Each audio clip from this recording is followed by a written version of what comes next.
Hello students, तो कैसे हो आप सब। आप सभी का इस चैनल में स्वागत है। तो इस लेक्चर में हम पढ़ेंगे इंटीग्रेशन। तो सबसे पहले आइए जानते हैं कि इंटीग्रेशन होता क्या है। अगर कॉमन सेंस में बात की जाए कि इंटीग्रेशन क्या होता है, तो जिस तरह से डिफरेंशिएशन में हम बताते थे कि जो y और x ग्राफ में जो भी स्लोप होती थी उसको हम कहते थे डिफरेंशिएशन, और जो इंटीग्रेशन है इसे हम कह सकते हैं ये है area under Y X graph. मान लीजिए आपको कोई ग्राफ गिवन है, सपोज करो ये वाई एक्सिस है और ये मान लो कोई एक्स एक्सिस है, और वाई कोई एक्स का फंक्शन है, वाई सपोज करो कोई एक्स का फंक्शन है, सपोज करो Y is equal to function of X. तो हमने इसको रिप्रेजेंट किया और मान लो ये कोई ग्राफ बन गया इस तरीके से। इंटीग्रेशन क्या होता है? अगर डिफरेंशिएशन कहा जाए तो वो तो किसी भी पॉइंट की स्लोप है, वो हमें क्या पता चलेगा? डिफरेंशिएशन। अगर हमें इंटीग्रेशन कहा जाए कि इंटीग्रेशन होता क्या है, तो इंटीग्रेशन होता है कि मुझे इस पूरे ग्राफ के अंडर का जो भी एरिया है उसे फाइंड करना है, तो उसकी वैल्यू किसके बराबर आएगी?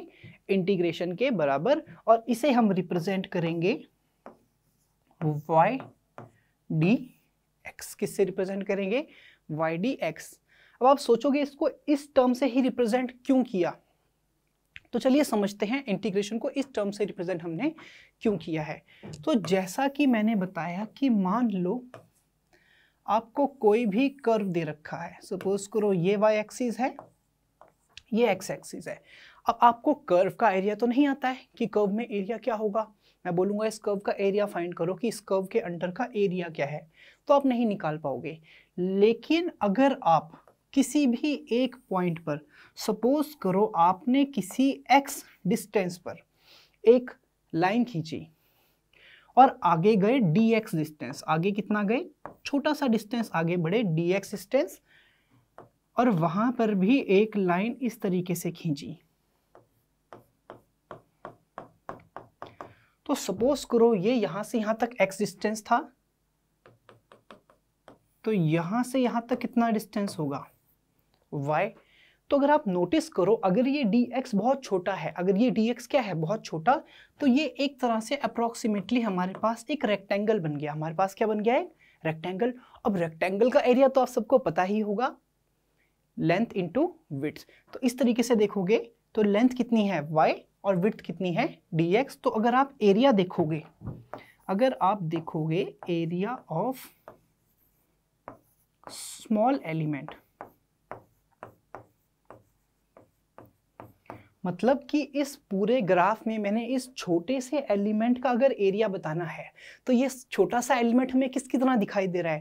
रेक्टेंगल की तरह। और रेक्टेंगल का एरिया क्या होता है? Length into width. तो हम कह सकते हैं इसका एरिया कितना होगा? y into D x. लेकिन अगर मुझे पूरे ग्राफ का एरिया पता करना हो तो कैसे पता करूंगा?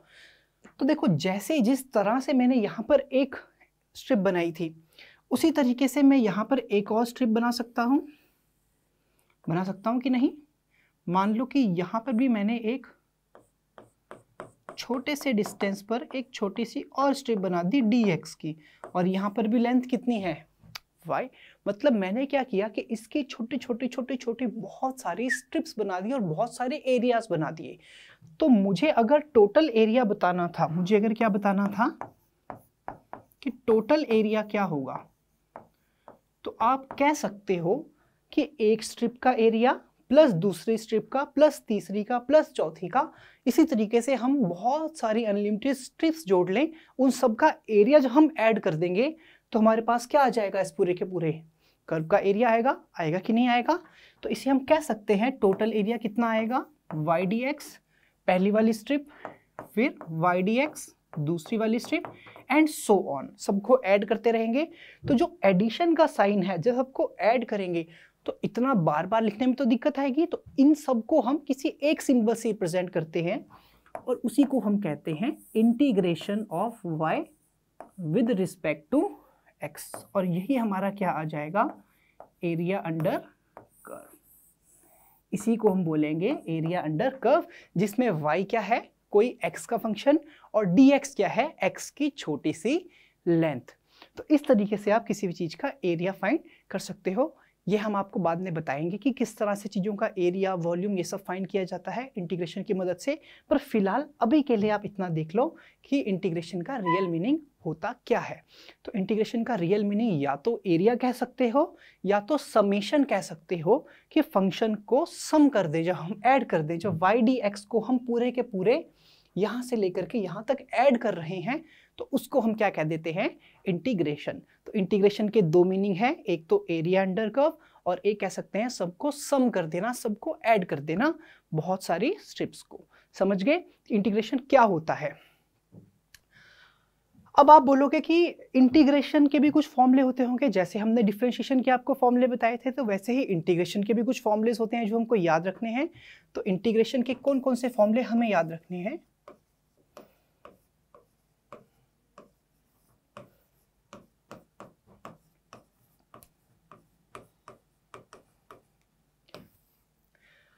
अब देखो स्टूडेंट्स, आप लोग जो इंटीग्रेशन है ये 12th में मैथ्स में पढ़ोगे, लेकिन फिलहाल यहाँ पर हम आपको उतने ही इंटीग्रेशन बताएंगे जितनी आपको फिजिक्स में यूज होगी या फिजिक्स में कहीं पे यूज आ सकती है। हालांकि इसका एक इन डिटेल चैप्टर आप मैथ में पढ़ोगे।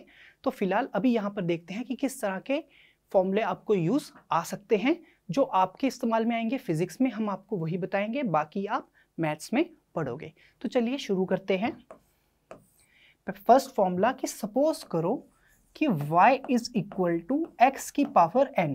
अगर x की कोई एक पावर हो, x की कोई पावर हो जहां पे हम कह सकते हैं कि n 1 के बराबर नहीं होनी चाहिए, -1 के बराबर नहीं होनी चाहिए, उसके अलावा और कोई भी नंबर आ जाए y is equal to x की पावर n। तो देखो यहां पर देख रहे हो तो y किसका फंक्शन है, x का फंक्शन। तो अगर आपको बोले इंटीग्रेशन ऑफ y dx, अगर यहाँ पे बोले कि इसका इंटीग्रेशन करो, तो हम लिखेंगे x की power n into D x. तो डिफरेंशिएशन में क्या करते थे, हम पावर को बाहर ले जाते थे और पावर में -1, लेकिन इसमें हम क्या करेंगे, जो x है x की पावर में 1 प्लस कर देंगे और divided by power +1 plus constant. अब ये कांस्टेंट क्या है ये हम आपको बाद में बताएंगे, पर इसे हम बोल देते हैं कि ये कोई कांस्टेंट है। अगर हम ऐड करते हैं, इस कांस्टेंट की वैल्यू अभी हमें नहीं पता, लेकिन आगे हम आपको बताएंगे इस कांस्टेंट की क्या वैल्यू होती है, किस तरह से इसे फाइंड कर सकते हैं। पर फिलहाल अभी आपको इसका फॉर्मूला ये याद रखना है कि x की पावर n होगा तो उसका इंटीग्रेशन क्या होगा, x की power n+1 divided by n+1, मतलब पावर में 1 प्लस करना है और डिवाइडेड बाय कर देना है पावर +1, और साथ में कोई कांस्टेंट है उसको भी ऐड करना है। यह है फर्स्ट फॉर्मूला। इसका कोई एग्जाम्पल समझ लेते हैं। जैसे सपोज करो आपको गिवन है x की पावर 1/2 और आपको इसका इंटीग्रेशन बताना है, तो बहुत आसान है। y dx की वैल्यू कितनी हो जाएगी, x की पावर 1/2 + 1 अपॉन 1/2 + 1। इसकी वैल्यू क्या हो जाएगी, x की पावर 3/2 डिवाइडेड बाय 3/2। तो ये आपके पास आ गया इंटीग्रेशन की वैल्यू, और इसमें ऐड कर देंगे +c। तो देखो कितना आसान है, x की पावर कुछ भी दे रखी है, आप इजीली उसकी वैल्यू निकाल सकते हो। इसकी एक और एग्जांपल समझ लेते हैं। सपोज करो आपको क्वेश्चन गिवन है x² dx, इसकी वैल्यू बताओ क्या होगी। तो बहुत आसान है, देखो x की पावर कितनी है 2, तो इसका आंसर क्या आएगा, x की पावर 2 + 1 डिवाइडेड बाय 2 + 1 + c, मतलब x³ अपॉन 3 + c। तो ये आपके पास आ गई इंटीग्रेशन की वैल्यू। इस तरह से कोई भी x की पावर में समथिंग कुछ आपको गिवन हो तो बहुत आसानी से आप उसका इंटीग्रेशन बता सकते हो। पर क्या हो अगर x के साथ समथिंग प्लस हो रखा हो या कुछ मल्टीप्लाई हो रखा हो, तो आपको इसका एक दूसरा फॉर्मूला बताते हैं कि सपोज करो आपको फॉर्मूला ऐसा दे रखा है ax + b की पावर n, जहां पर a b क्या है, कांस्टेंट, जहां पे हम कह सकते हैं ए बी क्या है, कोई कांस्टेंट्स। तो इसका इंटीग्रेशन कैसे करोगे? तो आपको याद होगा डिफरेंशिएशन में कोई भी टर्म x से मल्टीप्लाई होती थी तो डिफरेंशिएशन करने के बाद वो टर्म मल्टीप्लाई होती थी। यहां पर वो टर्म क्या होगी, डिवाइड। यहां पे वो टर्म क्या होगी, डिवाइड। तो सिंपली इसका इंटीग्रेशन आएगा, पावर n है तो आप लिखोगे ax प्लस बी की power n plus 1 divided by n plus 1। अब एक बात का ध्यान रखना, a x प्लस बी होगा तभी ये फॉर्मूला लगाओगे। अगर x की पावर 2 होगा तो ये फॉर्मूला नहीं लगा सकते, यहाँ पे x की पावर 1 ही होनी चाहिए, यानी 2x प्लस 3, 5x प्लस 4, यानी x ही होना चाहिए। x स्क्वायर x क्यूब होगा तो ये फॉर्मूला आप यूज नहीं कर सकते। तो यहाँ पर देखते हैं, अगर x के साथ कुछ मल्टीप्लाई होगा तो आंसर में आपको उसी टर्म के साथ डिवाइड भी करना पड़ेगा। डिफरेंशिएशन में हम मल्टीप्लाई करते थे, इंटीग्रेशन में टर्म को हम क्या करते हैं, डिवाइड, और साथ में क्या कर दोगे, प्लस सी। साथ में क्या कर दोगे, प्लस सी। इसका मैं आपको एक एग्जांपल बता देता हूं ताकि आपको समझ आ जाए। तो सपोज करो आपको दे रखा है y is equal to 2x plus 1। Suppose करो आपको दे रखा है y is equal to 2x plus 1 और हमें कहा जाए कि y की इंटीग्रेशन क्या होगी। हमें कहा जाए y की इंटीग्रेशन क्या होगी, तो आप लिखोगे y dx is equal to, इसको x से इंटीग्रेट जब करोगे तो देखो 2x प्लस 1 है तो आप लिख सकते हो ना 2x प्लस 1 की पावर कितनी है, 1। अब पावर 1 है तो आप क्या करोगे, 2x प्लस 1 की पावर 1 थी उसमें प्लस 1 कर दोगे, डिवाइड में भी क्या कर दोगे, 1 प्लस 1। पावर में ऊपर भी प्लस 1 करते थे और नीचे भी प्लस 1। अब x के साथ क्या मल्टीप्लाई हो रहा था, 2, तो 2 को क्या कर दोगे, डिवाइड, और प्लस क्या लिख दोगे, c। तो इसकी वैल्यू कितनी आ जाएगी हमारे पास, 2 2 4, तो ये हमारे पास आ जाएगा 2x प्लस 1 का square divided by 4 plus c, divide by 4 plus c। तो इस तरीके से आप कोई भी टर्म की इंटीग्रेशन कर सकते हो अगर वो x या ax प्लस b की फॉर्म में हो। इसका एक और एग्जांपल समझ लेते हैं कि सपोज करो आपको ऐसा दे रखा है रूट 3x प्लस 5। सपोज करो आपको दे रखा है रूट 3x प्लस 5 का इंटीग्रेशन करो। आपको बोल रखा है रूट 3x प्लस 5 का इंटीग्रेशन करो, तो कैसे करोगे, तो बहुत आसान है। देखो रूट को क्या बोलते हैं हम, पावर 1/2। रूट को क्या बोलते हैं, पावर 1/2। तो क्या लिखोगे, 3x प्लस 5 की पावर 1/2 इंटू dx। अब तो बहुत आसान है, हमें पता है पावर में ऊपर भी प्लस 1 करना है और नीचे डिवाइड कर देना है पावर प्लस 1 से।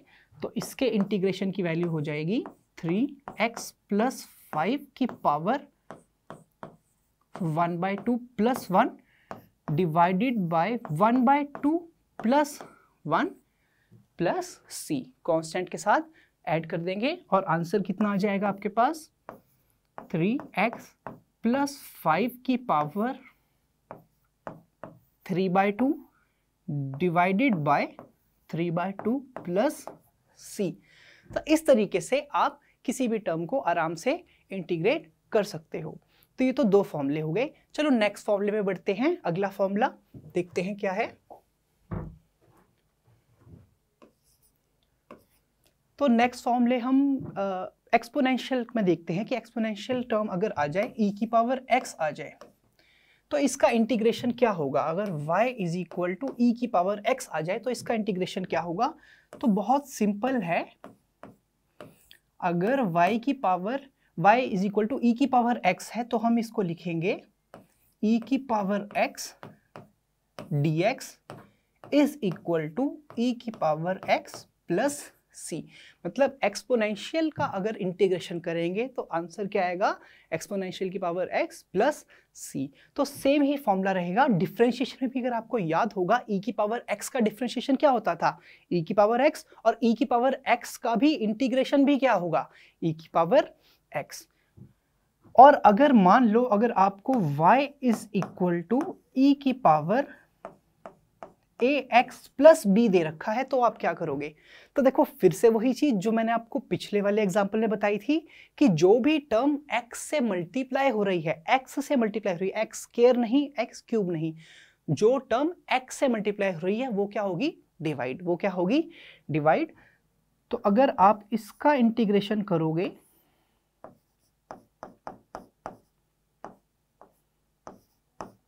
तो आपको पता है e की पावर x का इंटीग्रेशन क्या होता है? e की पावर x। तो e की पावर ax प्लस b का इंटीग्रेशन क्या होगा?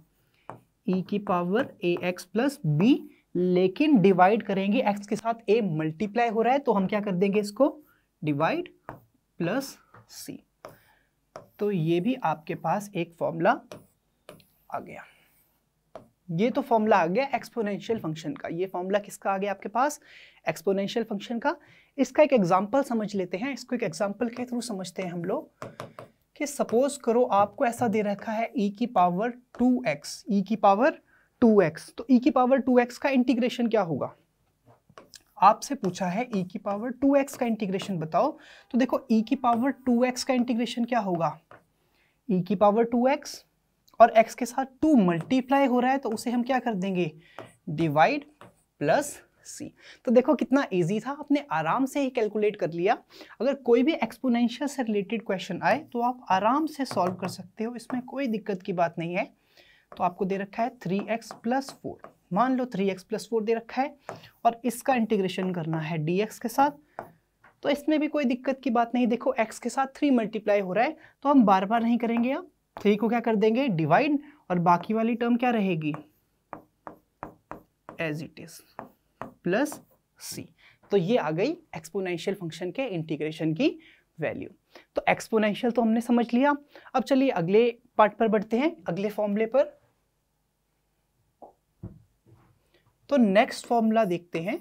नेक्स्ट फॉर्मूला है, अगर 1/x इंटू dx आपको दिया जाए तो इसका इंटीग्रेशन होता है natural log x plus c।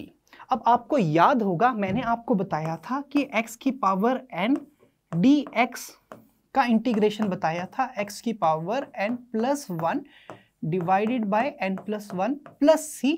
लेकिन मैंने यहाँ पे कहा था x does not equal to -1। अब मैंने ऐसा क्यों कहा था? क्योंकि अगर यहाँ पर x n की वैल्यू -1 होती तो आप क्या लिखते? x की power -1 plus 1 divided bye -1 plus 1 plus c। देखो -1 प्लस 1 कितना होता है? 0, और -1 प्लस 1 कितना होता है? 0, मतलब x की पावर 0 अपॉन 0 प्लस c। और आपको पता है 1 अपॉन 0 क्या होता है? Not defined. इसको हम बोलते हैं नॉट डिफाइंड।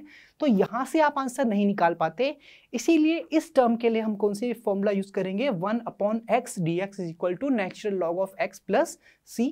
इसे आप लिख सकते हो x की पावर -1 इंटू dx। मतलब जब x की पावर -1 हो जाए तब पावर में +1 नहीं करना है, तब आपको उसे लिखना है नेचुरल लॉग ऑफ x। तब उसे क्या लिखना है? Natural log of x। तो आपको ये फॉर्मूला याद होना चाहिए। तो चलिए इसका एक एग्जांपल भी समझ लेते हैं। इसका एग्जांपल ऐसा समझते हैं कि अब आपको पता है 1/x dx natural log of x plus c है। अगर हमें कहा जाए 1/ax प्लस b का इंटीग्रेशन करोगे dx के साथ तो क्या वैल्यू आएगी? अब तो बहुत ही आसान है। देखो जो इंटीग्रेशन x की होती है, हमें इतना तो पता चल गया है, जो इंटीग्रेशन x की होगी सेम इंटीग्रेशन किसकी होगी? ax plus b।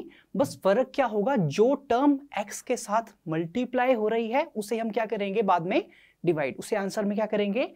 डिवाइड। तो ax प्लस b का अगर करोगे तो जो x पे वैल्यू कितनी थी? Natural log x। तो ax प्लस b के लिए वैल्यू क्या होगी? Natural log of ax plus b। लेकिन x के साथ a मल्टीप्लाई हो रहा है तो आंसर में इसके साथ a क्या हो जाएगा? Divide plus c। तो ये फॉर्मूला भी आपको याद रखना है। इसका एक एग्जांपल समझ लेते हैं एग्जांपल के थ्रू कि मान लो आपको कहा जाए कि 1/5x प्लस 7 इंटू dx का इंटीग्रेशन बताओ। 1/5 5x plus 7 into D x का इंटीग्रेशन का बताओ कि क्या वैल्यू होगी। तो बहुत आसान है, 1/ax प्लस बी अगर होता था तो नेचुरल लॉग आता था, तो इसे हम लिखेंगे natural log of 5x plus 7 divided by x के साथ 5 मल्टीप्लाई हो रहा है, तो आंसर में 5 क्या हो जाएगा, डिवाइड प्लस सी। तो इजीली लॉग वाली टर्म्स को भी आप कैलकुलेट कर सकते हो अगर 1/x या 1/ax प्लस b की फॉर्म में आया तो। अब हमने एक्सपोनेंशियल में देख लिया, लॉग में देख लिया और x की पावर में देख लिया। अब चलिए ट्रिग्नोमेट्रिक फंक्शन की टर्म्स में भी देख लेते हैं कि ट्रिग्नोमेट्रिक फंक्शंस की इंटीग्रेशन क्या होती है। तो इसको समझते हैं। अगर आपको y is equal to cos x given है, अगर y is equal to cos x given है, तो cos x का इंटीग्रेशन क्या होगा, तो cos x का इंटीग्रेशन क्या होगा, तो cos x का इंटीग्रेशन होता है cos x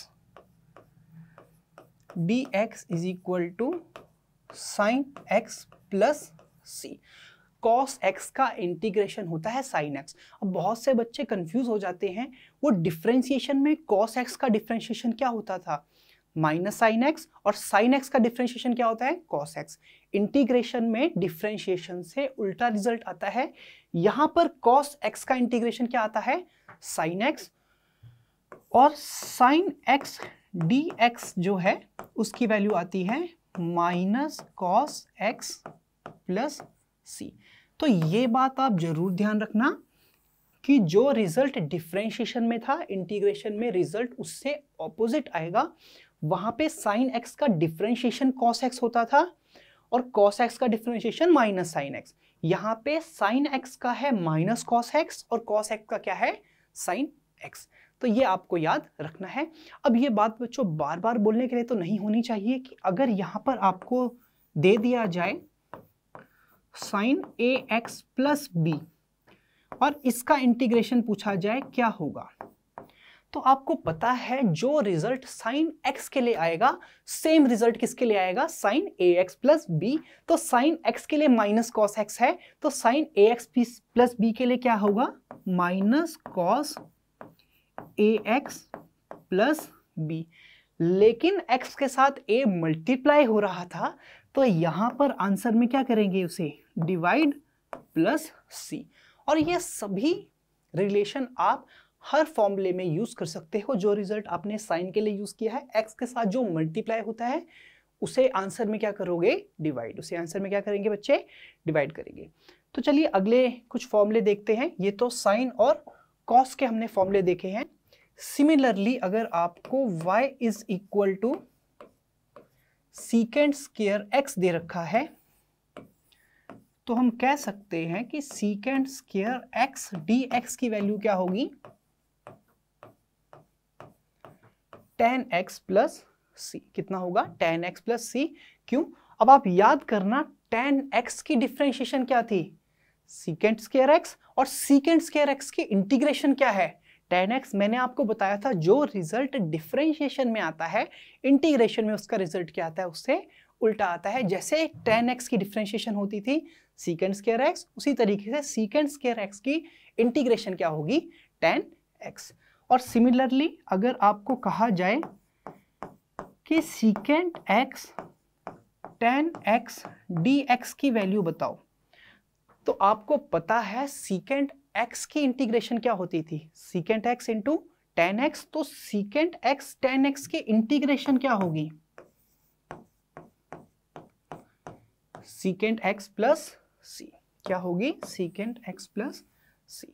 तो ये फॉर्मूले भी आपको याद करने हैं। इनको याद करने का एक आसान सा तरीका है, जो फॉर्मूले हमने डिफरेंशिएशन में किए थे, इंटीग्रेशन में फॉर्मूले जस्ट उससे क्या करने हैं, थोड़ा सा ऑपोजिट। जहां पर tan x की डिफरेंशिएशन थी सीकेंट स्क्वायर x, यहां पर सीकेंट स्क्वायर x का इंटीग्रेशन क्या है, tan x। सीकेंट x की डिफरेंशिएशन क्या थी, सीकेंट x tan x, और यहां पर हमारे पास सीकेंट x tan x की इंटीग्रेशन क्या है, secant x plus c। Next formula देखते हैं कि अगले फॉर्मूले में क्या होगा। सपोज करो आपको y की वैल्यू गिवन है कोसिकेंट स्क्वायर x, y की वैल्यू क्या गिवन है? Cosecant square x। तो जो कोसिकेंट स्क्वायर x की इंटीग्रेशन आएगी वो आएगी माइनस कॉट x प्लस सी। अब आपको याद होगा डिफरेंशिएशन में कॉट x की डिफरेंशिएशन क्या थी? Minus cosecant square x। यहाँ पे कोसिकेंट स्क्वायर x की इंटीग्रेशन क्या है? Minus cot x। तो आप डिफरेंशिएशन के अगर आपको फॉर्मूले याद हैं तो इंटीग्रेशन के भी फॉर्मूले आप इजीली रिमेंबर कर सकते हो। तो नेक्स्ट फॉर्मूला देखते हैं। अगर आपको पूछा जाए cosecant x cot x into dx, इसकी वैल्यू क्या होगी? तो इसकी वैल्यू हम लिखेंगे minus cosecant x plus C. इसकी वैल्यू लिखोगे minus cosecant x plus C. तो इस तरीके से आप ट्रिग्नोमेट्रीज के भी सभी इंटीग्रेशन के फॉर्मूलेस आराम से याद कर सकते हो। तो ये तो थे कुछ फॉर्मूलेस, अब इंटीग्रेशन के कुछ रूल समझते हैं जिससे हम इंटीग्रेशन के क्वेश्चन कर पाएंगे। तो चलिए रूल समझते हैं। तो फर्स्ट रूल हम जो पढ़ेंगे वो है एडिशन रूल।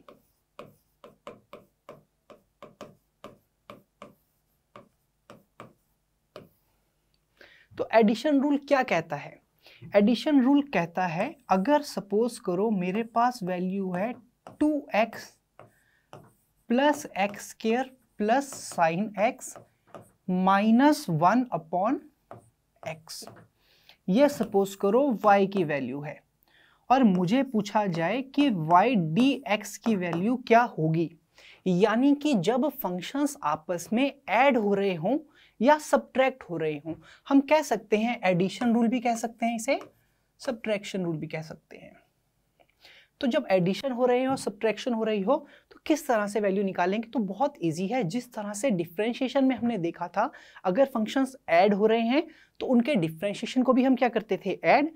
अगर इंटीग्रेशन में भी फंक्शंस ऐड हो रहे हैं या सब्ट्रैक्ट हो रहे हैं तो उनके इंटीग्रेशन को भी आपस में क्या कर देंगे? ऐड या फिर सब्ट्रैक्ट। तो आप इजीली कह सकते हो कि 2x अगर आपको गिवन है, क्या गिवन है? 2x गिवन है, तो इसकी इंटीग्रेशन क्या होगी? तो देखो 2 जो है कांस्टेंट टर्म है, 2 ऐसे ही रहेगी और क्या लिखोगे? x dx। अगर आपको लिखना है x square into dx plus sign x into dx minus 1 upon x into dx।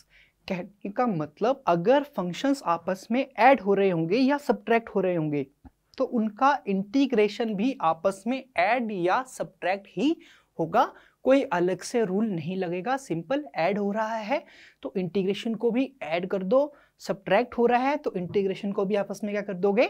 Subtract. तो बहुत इजी है, इसको करके देख लेते हैं। कांस्टेंट टर्म जैसी है वैसी की वैसी रहेगी, x dx। अब x की पावर कितनी है? 1, तो इसकी वैल्यू क्या हो जाएगी? x की पावर 1 प्लस 1 अपॉन 1 प्लस 1। मैंने बताया था पावर में ऊपर भी ऐड करते हैं, नीचे भी पावर में ऐड कर देते हैं। प्लस एक्स स्क्वायर dx, तो x की पावर 2 है तो यहाँ पे क्या आ जाएगी? x की power 2 plus 1 upon 2 plus 1 plus, अब देखो साइन x का इंटीग्रेशन क्या होता है हमारे पास? Minus cos x। Sine x का इंटीग्रेशन क्या था? Minus cos x। तो आप लिख सकते हो minus cos x, minus cos x। अब माइनस है तो माइनस लिखेंगे। 1/x dx क्या लिखवाया था मैंने आपको? Natural log of x। तो यहाँ पे लिखोगे नेचुरल लॉग ऑफ x। और याद रखना कि प्लस क्या करेंगे साथ में? c। प्लस क्या करेंगे? c। तो ये आ जाएगी आपके पास इस फंक्शन की इंटीग्रेशन। तो इसे समझा जाए तो बहुत ही आसान है। जैसे फंक्शन दे रखे हैं एडिशन में या सब्ट्रैक्शन में, उसी सीक्वेंस में आप उनको ऐड या सब्ट्रैक्ट करोगे। कोई अलग चीज नहीं करनी है, जैसा डिफरेंशिएशन का रूल था वैसा ही इंटीग्रेशन में ही है। सब्ट्रैक्ट है तो सब्ट्रैक्ट होंगे, ऐड हो रहे हैं तो ऐड ही होंगे। तो इसको अगर आप लिखोगे तो वैल्यू क्या आ जाएगी आपके पास, 2x² plus x³ 3 plus x³ 3 आ जाएगा, minus cos x minus natural log of x plus c, और 2 से 2 क्या हो जाएगा, कैंसर। और ये आ गया हमारे पास आंसर इस टर्म का इंटीग्रेशन। तो कुछ बच्चे पहले सोच रहे होंगे इतनी बड़ी टर्म का इंटीग्रेशन कैसे करेंगे, और अब आप देखोगे तो बहुत ही आसान है, एकदम हलवा क्वेश्चन है ये, आप आराम से इसे सॉल्व कर सकते हो, तो बहुत ही आसान है। तो ये है हमारे पास एडिशन रूल कि कोई भी दो फंक्शन आपको ऐड हो रहे हैं तो उनके इंटीग्रेशन को भी ऐड कर दो, कोई भी दो फंक्शन सब्ट्रैक्ट हो रहे हैं तो उनके इंटीग्रेशन को भी क्या कर देना है, सब्ट्रैक्ट कर देना है। काफ़ी इजी था ना। तो चलिए आगे बढ़ते हैं, ये तो था एडिशन रूल। इसी तरीके से एक हम कह देते हैं कांस्टेंट मल्टीप्लिकेशन रूल, पर वो आपको पता ही है कि जो कांस्टेंट टर्म है उसको वैसे का वैसे ही लिखते हैं और क्या कर देते हैं, इंटीग्रेट। हाँ, पर यहाँ पर एक रूल है जो बच्चे थोड़ा गलत कर देते हैं, उसको थोड़ा समझेंगे, उसे हम बोलते हैं सब्स्टिट्यूशन रूल।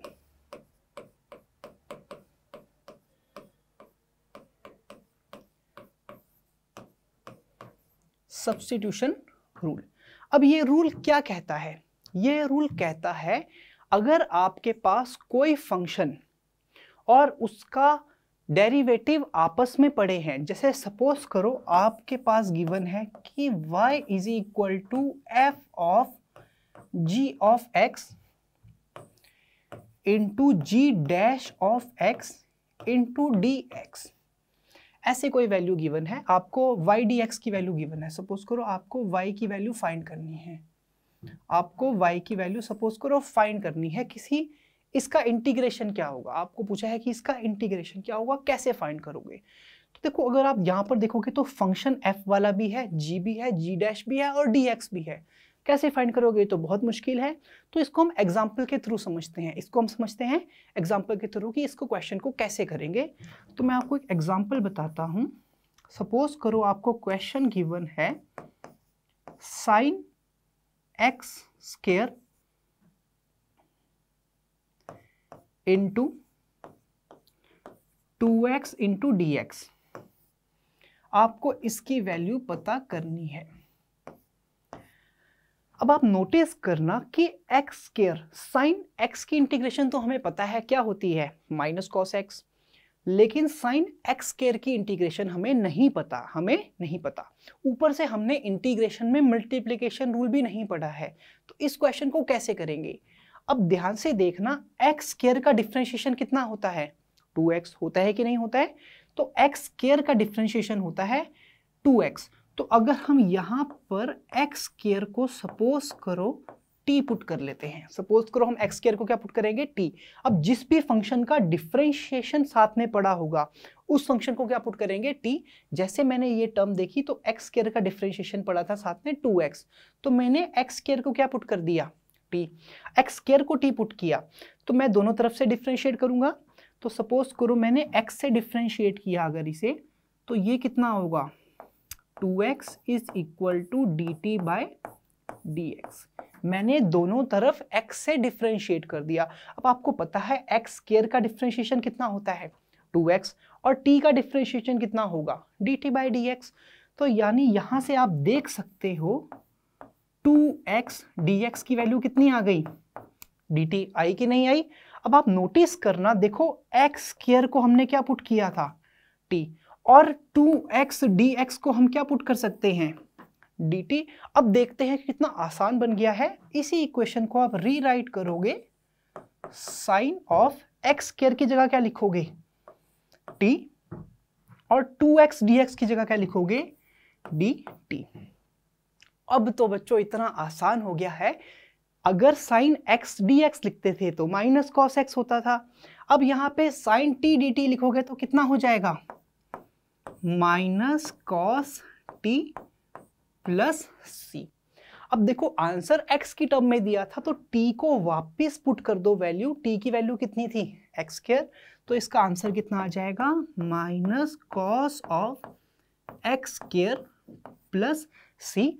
तो देखो हमें मल्टीप्लिकेशन रूल नहीं आता था, अभी हमने मल्टीप्लिकेशन रूल नहीं पढ़ा था इसे, हालांकि आप पढ़ोगे 12वीं में पढ़ोगे, लेकिन फिलहाल आपको नहीं आता था, लेकिन आपने इसकी वैल्यू को t मान लिया और इसकी वैल्यू क्या आ गई हमारे पास dt।